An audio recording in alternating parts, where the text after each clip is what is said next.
I'm Zahir, Kelvin Abdullah, and this is Nightline. The top stories. PM unveils National Education Plan, introducing lower school starting age and centralized assessments. Resilience amid global economic uncertainties. Malaysia achieves record-breaking trade performance.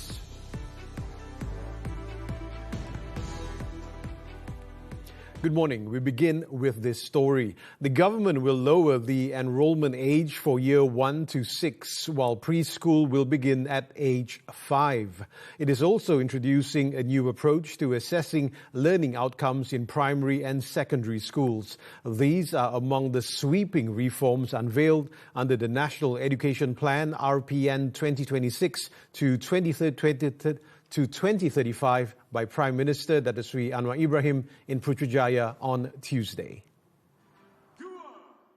The RPN is a comprehensive, future-ready blueprint designed to strengthen Malaysia's national education system holistically, making it more inclusive and globally competitive from schools to higher education.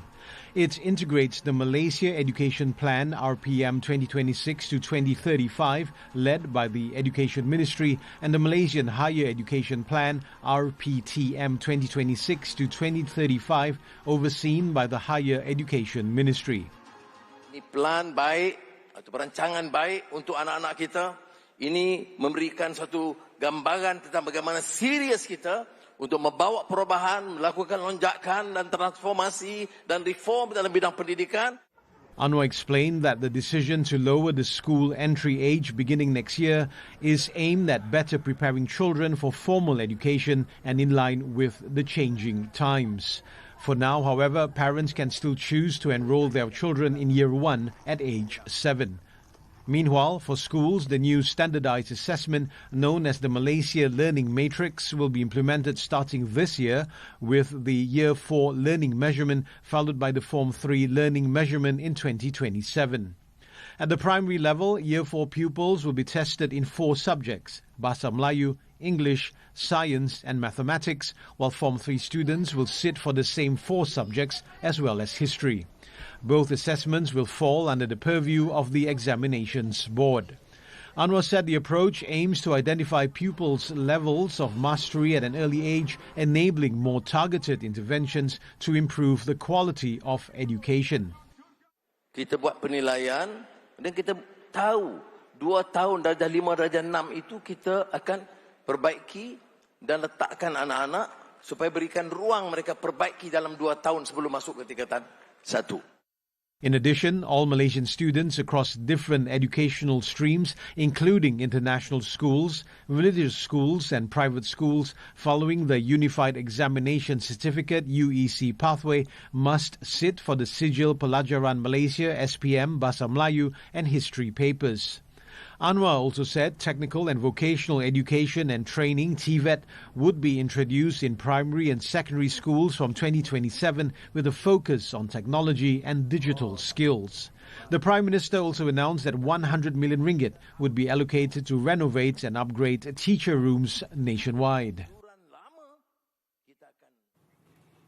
In another development, Anwar also announced major reforms in higher education, including the transfer of Form 6 and Matriculation Administration to the Higher Education Ministry, MOHE, from next year. The Prime Minister said the initiative aims to ensure curriculum continuity and a smoother transition for students moving from pre-university studies to undergraduate programs. Jadi pelajar tingkatan 6 dan matrikulasi itu bukan lagi pelajar sekolah. Dia sudah masuk ke kategori pendidikan tinggi. In addition, the government will add 3,000 new places at public universities this year, focusing on critical and high-impact courses with top-performing Sijil Tinggi Persekolahan Malaysia STPM graduates given guaranteed priority admission. Other announcements included free education for 3,000 students with disabilities across public universities, polytechnics and community colleges, as well as 10,000 students from hardcore poor families. General studies will also be taught in Bahasa Melayu at all public and private universities with a focus on Malaysia's constitution and history. To ease the burden of student accommodation, government-linked investment companies have been instructed to work with universities to develop housing, beginning with a target of 5,000 additional units this year. Following the announcement, Higher Education Minister Datuk Sri Zamri Abdul Kadir said the changes will require a thorough review as they may involve adjustments to the structure and ecosystem of tertiary education. Untuk melaksanakan agenda ini, kita memerlukan beberapa perubahan, bukan hanya dasar tetapi juga melibatkan peruntukan undang-undang yang sedia ada. Dan kita telah pun meminta bahagian undang-undang kita untuk melihat aspek mana dalam peruntukan undang-undang yang menyentuh tentang kedudukan tingkatan 6 dan matrikulasi itu dapat dibuat perubahan-perubahan kerana ia akan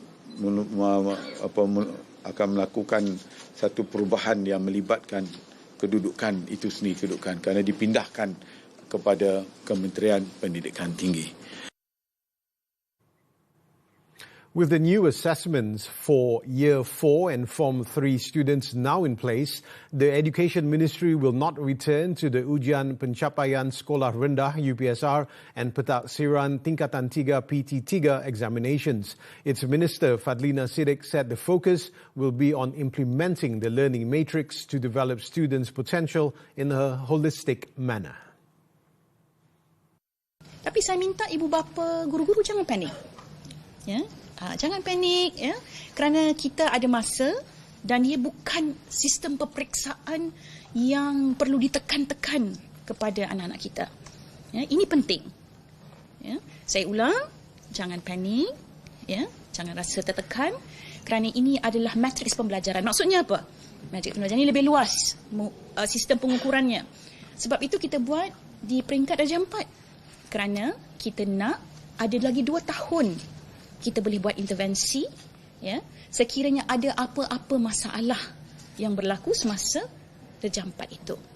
According to Fadlina, the learning matrix for Year 4 pupils is scheduled to begin in October, allowing results and evaluations to be completed before the school holidays. UPSR was abolished in 2021, while PT3 was discontinued the following year, with both replaced by school-based assessments. Mainstreaming technical and vocational education and training, or TVET, supports the government's goal of developing a skilled workforce to meet industry demands.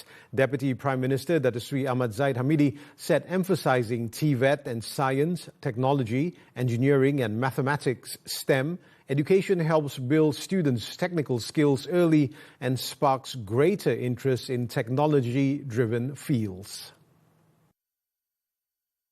Dan kita lihat bahawa employability ataupun keboleh pekerjaannya telah meningkat daripada 91.5%, ikut laporan itu meningkat kepada 99.5%. Ini adalah satu lonjakan yang amat baik, artinya TVET akan diarus perdanakan melalui rancangan pendidikan negara ini. Zahir, who is also the National TVET Council Chairman, said the approach provides the best pathway for preparing students for higher education. He added that the National Education Plan represents a leap toward making major reforms to the country's education system.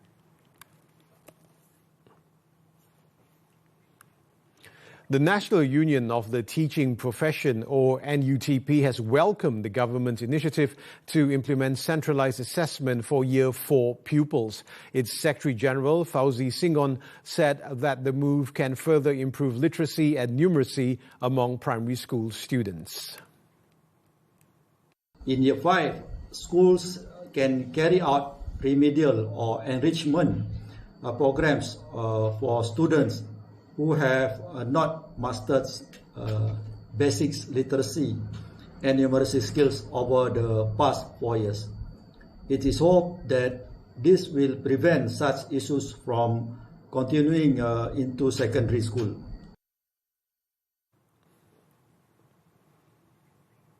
Now, the reforms outlined in the National Education Plan are set to strengthen the country's education system, particularly at the preschool and primary levels. University Technology Mara's Associate Professor Lili Susanna Jamian said the Faculty of Education said the changes could significantly boost the culture of learning in schools. I also felt that all this can actually transform Malaysia into a globally competitive, knowledge-driven society where students are better prepared for primary and secondary school. And above all this will be a strong foundations for the higher education's career and also lifelong learning. Malaysia's total trade for 2025 reached 3 trillion ringgit for the first time in history. Prime Minister Datuk Seri Anwar Ibrahim acknowledged shifts in geopolitics and policy uncertainty, particularly involving the US and Europe, as well as developments affecting global trade flows which had impacted international trade. Anwar was responding to a supplementary question in the Dewan Rakyat on Tuesday on how the government was managing foreign direct investment and trade amid mounting global trade pressures and geopolitical tensions. Dengan jumlah perdagangan untuk tahun 2025 mencecah 3 triliun ringgit pertama kali. Jadi sebab itu saya rumuskan perlunya penjelasan dasar, perlunya disiplin dan tata kelola yang baik dan meneroka pasaran baru. Anwar said Malaysia's economic indicators continue to show strength with approved investments totaling 285.2 billion ringgit in the first 9 months of 2025, an increase of 13.2% compared with the same period in 2024. Anwar also said the unemployment rate fell to 2.9% in November 2025, the lowest level in 11 years, attributing this to political stability, policy clarity and cooperation between the government, civil service, businesses and investors. He also said gross domestic product GDP growth for 2025 was estimated at 4.9%, exceeding the government's official forecast range of 4% to 4.8%. Angka-angka yang menarik tadi itu tidak akan bermakna kalau tidak diikuti, disusuli dengan program-program seperti STR, SARA, peningkatan gaji pekerja, kenaikan gaji minima dan bantuan-bantuan persekolahan dan bidang pendidikan, kesihatan dan lain-lain. Meanwhile, the nation's exports continue to surge to their highest levels in history. They exceeded 1 trillion ringgit for the 5th consecutive year, while imports continue to grow by 6.2%, recording the nation's trade surplus of 151.8 billion ringgit. The ASEAN and United States markets remain the main export destinations. They continue to be supported by strong demand from the European Union, Taiwan and Hong Kong markets. China also continued to emerge as the largest source of imports. The government's export diversification strategy continued to open up new markets in West Asia and Africa. Among the country's main export products include palm oil, petroleum, electricity and electronics. Meanwhile, the Prime Minister stressed that Malaysia still has time to negotiate Malaysia's agreement on reciprocal trade, ART. A written notification has also not been sent to the White House. Tetapi saya ingin beri jaminan bahawa beberapa peruntukan itu, ya, seperti mana kita ada perjanjian awal, dia belum dimuktamadkan kerana dia masih memberi ruang untuk jawab balas dan belum ada jadual tamat jawab balas itu. Jadi penguatkuasaannya itu belum berlaku. He noted that the guarantee was agreed upon through discussions with the United States Trade Representative. Anwar and US President Donald Trump signed the agreement on October 26 last year. 2026. What opportunities lie ahead for Malaysia's economy? Which sectors and reforms will influence business confidence? And as global tensions rise, where will the key opportunities lie? Muhammad Ahmad Hamdan speaks with Socio-Economic Research Centre's Executive Director Lee Heng Gui. Only on Money Matters this Saturday at 5 p.m. on TVET and stream on Tonton.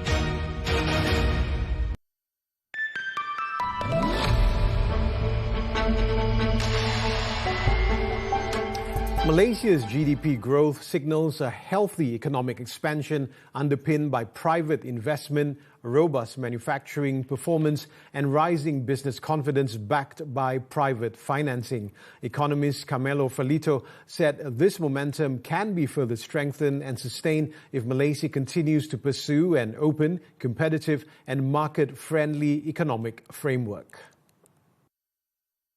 First of all, I would say continued export diversification.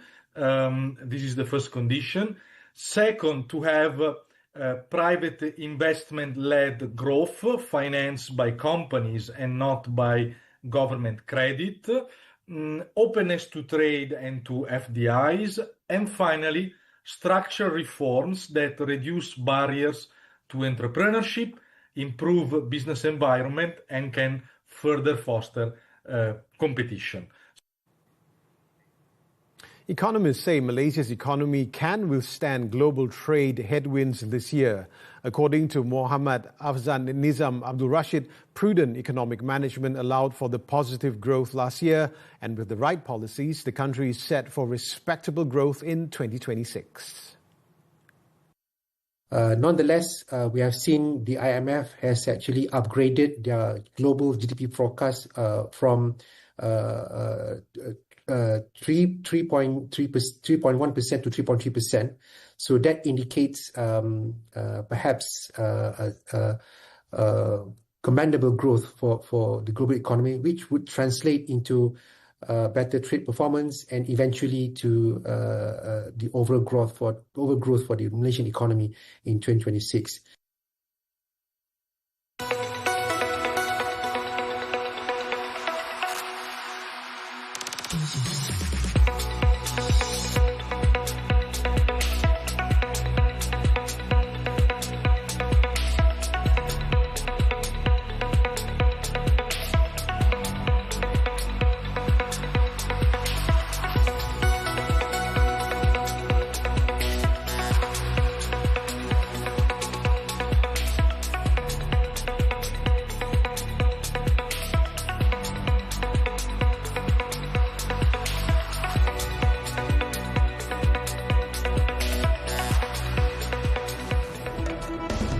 When we return, money laundering probe involving IJM's top executives.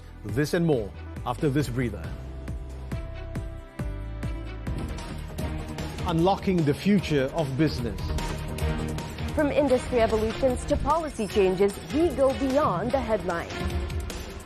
Deep insights, sharp analysis. Understanding the forces driving tomorrow's economy. Key financial insights that drive decisions. This is Money Matters, every Saturday, 5 p.m. Only on TV3 and stream now on Tonton. Data tidak berbohong. Ayuh rakyat Malaysia, kita mampu untuk menandingi tontonan dari luar negara. Datanglah menonton. Ianya tak ada kena mengena dengan latar belakang agama dan bangsa. Kat luar negara yang majoriti rakyat mereka bukan beragama Islam pun, mereka ramai datang tonton The Voice of Raja untuk faham lebih dekat lagi tentang isu yang menimpa rakyat Palestin. Dan kita nak ajak semua rakyat Malaysia untuk bersama-sama dengan gerakan suara rakyat Malaysia. Seorang pencuci kereta dihadapkan ke Mahkamah Magistrate Temerloh atas pertuduhan membunuh sepupunya dengan menggunakan pisau dan gunting bulan lalu. Dia mendengar suara-suara gaib yang menyuruhnya, bunuh dia, bunuh dia, bunuh dia.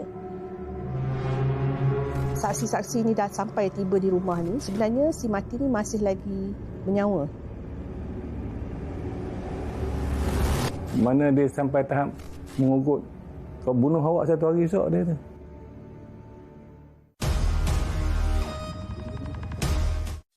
시작해볼까? 조경아 재판장님! 변호사님 어깨 최고시라고. 우주 최강 도라이! 사랑은 왜 자꾸 증거 없는 거거든. 난 아니라고. 난 절대 아니라고. 우리가 변호사와 살인범자로 만나게 될 줄. Aku nyaris terkantor dengan Damia siang tadi. Antara Mel yang short circuit gila-gila tu, lebih baik aku jaga hubungan aku dengan Damia.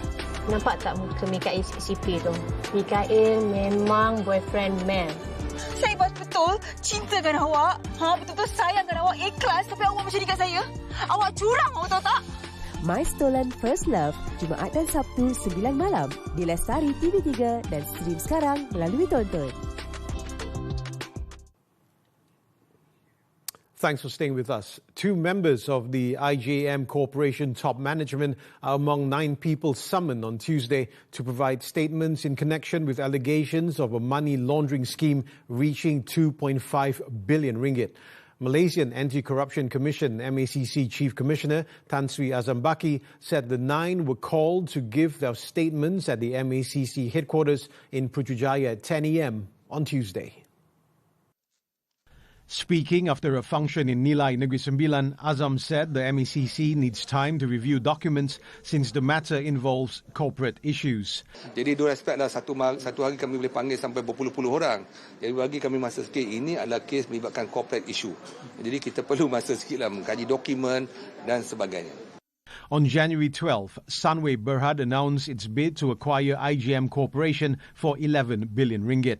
The media previously reported that the MECC was conducting an investigation into IGM Corporation over an alleged money laundering scheme involving about 2.5 billion ringgit. The Office of the Chief Registrar of the Federal Court said it will create a special High Court to hear corruption trials and appeals from special sessions courts.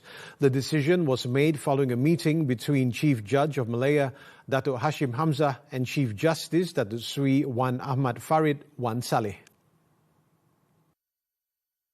In a statement on Tuesday, the Office of the Chief Registrar of the Federal Court said as a start, this initiative will be implemented at the Kuala Lumpur High Court.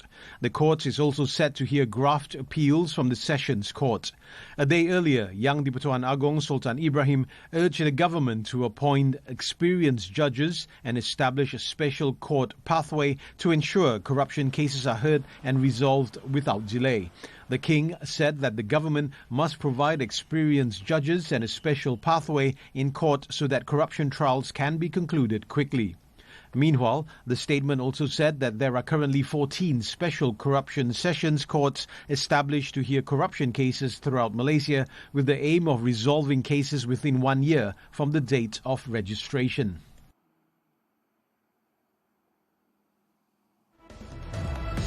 Yet another dismal performance. The details when Nightline returns. Ikut pada perangkaan yang dikeluarkan oleh penganjur, lebih daripada 280,000 jumlah penonton yang menonton The Voice of Hinrajab di Perancis sahaja. So saya harap anda semua boleh datang dan tengok dan hayati sendiri. Di mana Malaysia yang mempunyai sekurang-kurangnya 65% Muslim. Kenapa kita tak ada di dalam carta tersebut? Korang boleh join gerakan Suara Malaysia. InsyaAllah kita akan sama-sama berjuang untuk Palestin.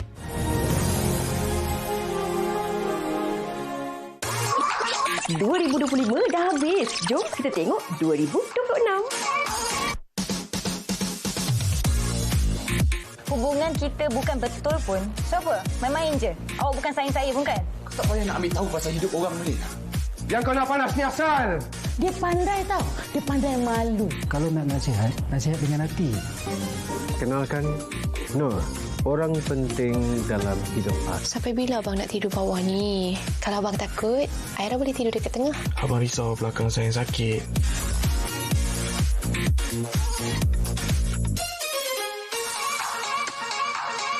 Kau dah cakap sangat pasal mak aku kan? Kau cakap depan biji mata aku lah. Saya layan awak macam sampah. Tapi awak layan saya macam princess. Walau sampai detik yang saya ada separuh nafas, saya tetap akan cintakan awak. Mak, tak perasan ke? Ha? Muka dia tu macam tak suka kita datang. Malam kau pergi mana? Aku call kau tak angkat. Mesej pun kau tak baca.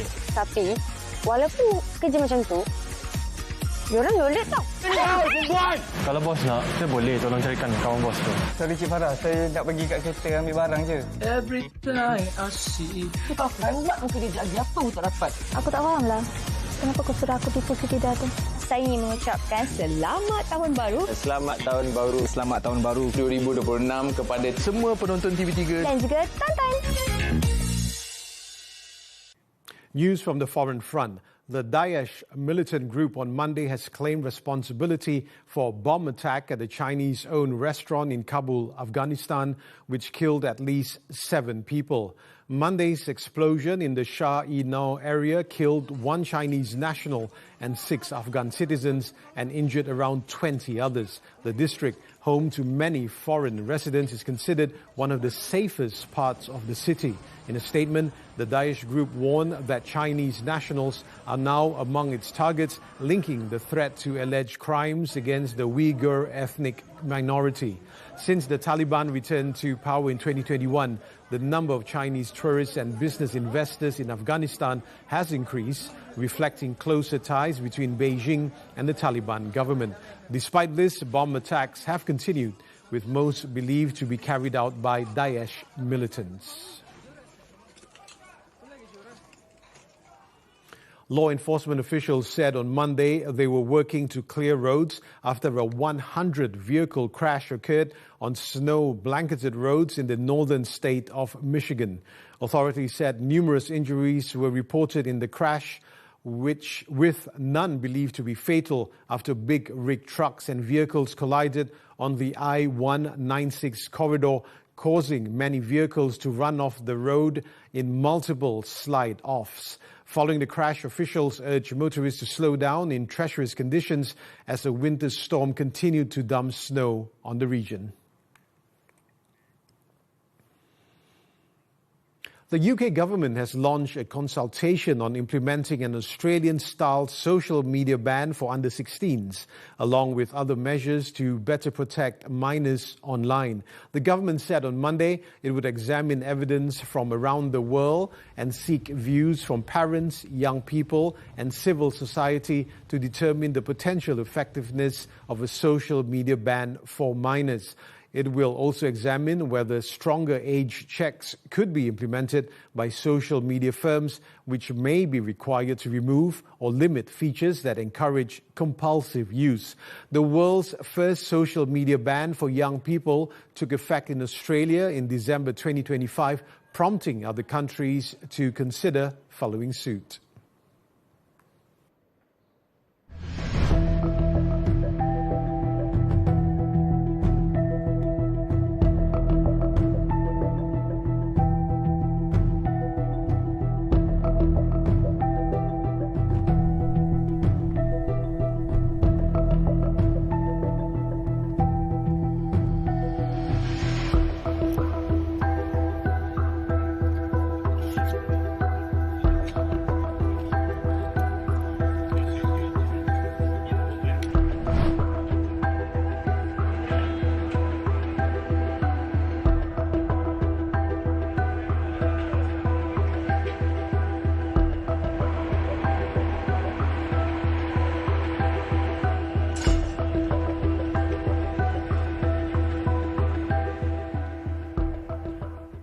Switching to sports, badminton, the 2026 Indonesia Masters men's doubles pair, Aaron Chia and So Woo-Yik, are struggling with a dip in form after being eliminated in the first round of the Super 500 tournament. Meanwhile, other doubles pairs got off to a strong start by advancing to the second round in Jakarta on Tuesday. World number 2, Aaron and Woo-Yik suffered their worst outing in 3 months, losing 22-20, 19-21, 16-21 to the 28th-ranked Danish duo Daniel Lundgaard and Mats Vestergaard. This is a major setback for Aaron and Woo-Yik, who began the World Tour season on a fine note by being runners-up at the Malaysia Open 2 weeks ago and making it to the semi-finals at the India Open last week. Meanwhile, men's doubles pair Goh Se-Fei and Noor Izzuddin Rumsani lifted the national campaign with a 21-15, 21-17 win over Americans Chen Ziyi and Presley Smith. The world number 9 pair will face either Taiwan's Liu Kuang-heng and Yang Po-han or Singapore's Wesley Koh and Junsuke Kubo in the next round. Also advancing to the men's doubles second round were Azrin Ayub and Tan Wee Kiong, who needed just 30 minutes to defeat Taiwan's Li Fangqi and Li Fangzhen 21-13, 21-18. They will meet the home pair Sabah Karyaman Gutama and Muhammad Reza Pahlavi Isfahani next. Joining them were women's doubles pair Perlitan and Amtina, who secured a hard-fought 21-15, 20-22, 21-19 victory over Americans Francesca Corbett and Jenny Guy. Taiwan's Lin Xiaomin and Wang Yuzhao await them in the second round.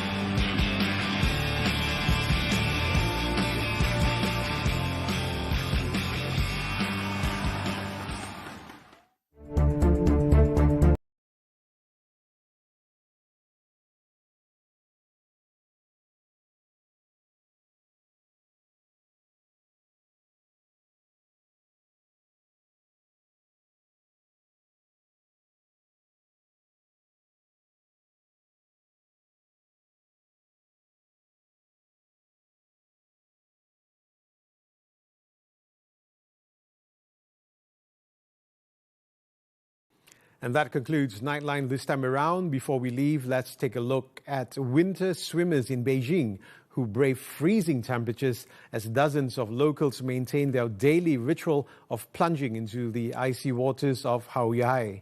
With that, I'm Zahir, Kelvin and Abdullah. Thank you for watching and stay safe.